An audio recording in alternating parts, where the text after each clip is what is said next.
మహాత్మా జ్యోతిరావు పులే 200వ జయంతిని పురస్కరించుకొని కాకినాడ జిల్లా తెలుగుదేశం పార్టీ కార్యాలయంలో పులే చిత్రపటానికి city MLA Kondababu, MLC Perabhaktula Rajasekhar పూలమాలలు వేసి ఘనంగా నివాళులర్పించారు.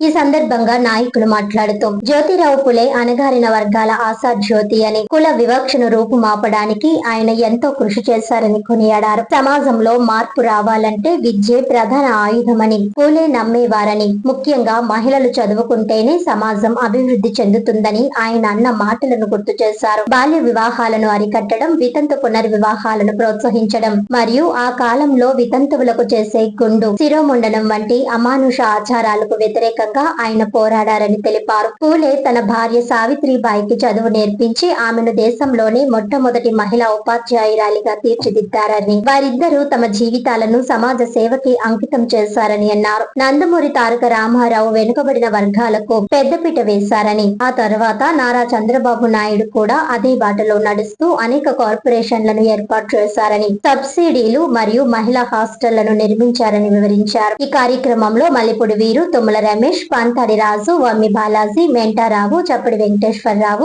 నురుకుట్టి వెంకటేశ్వరరావు, తాజుద్దీన్, అంబటి చిన్న తదితరులు పాల్గొన్నారు.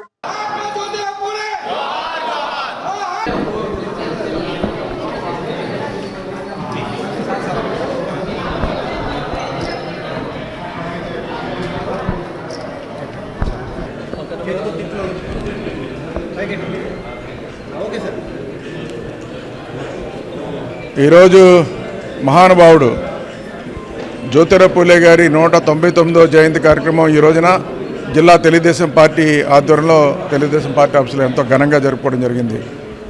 ఇప్పుడే ప్రభుత్వ పరంగా కూడా కార్యక్రమాన్ని నిర్వహించుకున్నాం. రాష్ట్ర వ్యాప్తంగా కూడా కూటమి ప్రభుత్వం ఎంతో ఘనంగా జరుపుకోవడం జరుగుతుంది. ఈ రోజున ఆయన గొప్ప మహానుభావుడు అండి.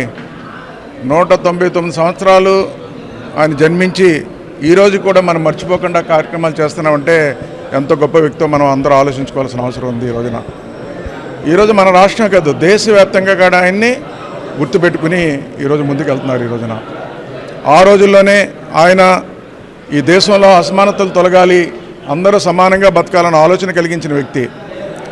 బాబాసాహెబ్ అంబేద్కర్ గారు కూడా జ్యోతిరావు పూలే గారిని ఆదర్శంగా తీసుకోవడం, ఆయన గురువుగా వర్ణించడం కూడా జరిగింది, మీ అందరికీ తెలుసు. అలాంటి గొప్ప వ్యక్తి. ఈ రోజున తను ఆ రోజు ఈ దేశం కోసం ఆలోచిస్తూ ఈ దేశంలో స్త్రీలందరూ కూడా ఈ రోజున చదువుకోవాలి, విద్యావంతులు కావాలని చెప్పి తన భార్యని, ఎవరైతే సావిత్రి జ్యోతిరావు పూలే గారిని, ఆవిడ్ని చదివించి విద్యావంతులు చేసి ఆవిడ ద్వారానే మళ్ళీ స్కూల్ పెట్టించి మహిళల్లో చైతన్యం తీసుకురావడం జరిగింది ఆనాడు 1848లో. ఆ రోజు ఈరోజు చూసుకుంటే స్త్రీల్లో చైతన్యం తీసుకొచ్చిన, విద్యావంతులను చేయడానికి చైతన్యం తీసుకొచ్చిన వ్యక్తి కూడా అయిన ఈ రోజున. అలాంటి మహానుభావుడు ఈ రోజున మన రాష్ట్ర ప్రభుత్వమే కాదు, దేశవ్యాప్తంగా జరుపుకునే సందర్భంలో 2 విషయాలు గుర్తు చేయవలసిన అవసరం ఉంది. ఏమంటే బాబాసాహెబ్ అంబేద్కర్ ఆశయాలు కానీ, జ్యోతిరావు పూలే గారి ఆలోచన విధానాలు కానీ, ఈ దేశానికి స్వాతంత్రం వచ్చిన తర్వాత ఆంధ్రప్రదేశ్లో అనేక ప్రభుత్వాలు వచ్చినాయండి, ఎంతోమంది ముఖ్యమంత్రులు చేశారు. కానీ చంద్రబాబు నాయుడు ముఖ్యమంత్రి అయిన తర్వాతే బాబాసాహెబ్ అంబేద్కర్ ఆశయాలు కానీ, జ్యోతిరావు పూలే ఆశయాలు కానీ, ఆలోచన విధానం నెరవేర్చిన వ్యక్తి ఎవరు ఉన్నారంటే అది ముఖ్యమంత్రి చంద్రబాబు నాయుడు గారని ఈ సందర్భంగా తెలియజేస్తున్నా. ఆయన వచ్చిన తర్వాత ఆశయాలు నెరవేర్చారు. ఎలా నెరవేర్చారంటే వీళ్ళ కోసం పెద్ద ఎత్తున కార్యక్రమాలు తీసుకోవడం, ప్రజల్లో తీసుకెళ్ళడం, ఒక ఆదర్శంగా నిలవాలన్న ఆలోచనతో తీసుకెళ్ళిన వ్యక్తి. మేము అధికారం ఉన్నా లేకపోనండి జ్యోతిరావు పూలే కార్యక్రమం కానీ, అంబేద్కర్ కార్యక్రమాలు కానీ ఎంతో ఘనంగా జరుపుకుంటూ ముందుకెళ్ళడం జరుగుతుంది. భావితరాలు తెలియడం కోసం ఈ రోజున మర్చిపోకుండా ఏదైనప్పుడు కూడా ఈ రోజున వారి వర్ధంతి కార్యక్రమాన్ని, జయంతి కార్యక్రమాన్ని తెలుగుదేశం పార్టీ ఎప్పుడు కూడా ఘనమైన నివాళులు అర్పిస్తుంది. ఈరోజు ఆయన పుట్టినరోజు సందర్భంగా తెలుగుదేశం పార్టీ తరపున, నాయకుల తరపున, అందరి తరపున శుభాకాంక్షలు తెలియజేస్తున్నాం. అందరికీ నమస్కారం. ఈరోజు ఈ భారత జాతి గర్వించదగ్గ వ్యక్తుల్లో ప్రథముడు మహాత్మా జ్యోతిరావు గోవిందరావు పూలే గారు జయంతిని కాకినాడ జిల్లా తెలుగుదేశం పార్టీ ఆఫీసులో ఘనంగా నిర్వహించుకోవడం జరిగింది. దానికి ముఖ్య అతిథులుగా మరి ఎమ్మెల్యే గారు కొండబాబు గారు రావటం, అలాగే తెలుగుదేశం పార్టీ ప్రధాన కార్యదర్శి పెంకే శ్రీనివాస బాబా గారు, ఇతర నాయకులందరూ పాల్గొనడం జరిగింది. స్వాతంత్రానికి పూర్వమే మరి ఆ రోజు సమాజంలో చాలా వివక్ష ఉన్న రోజుల్లో చదువు ద్వారానే మరి సమాజంలో సామాజిక న్యాయం కానీ, సామాజిక బాధ్యత కానీ, సమానత్వం కానీ పొందాలంటే చదువు ఒకటే మార్గమని ఆ రోజుల్లోనే సూచించిన గొప్ప మహనీయుడు.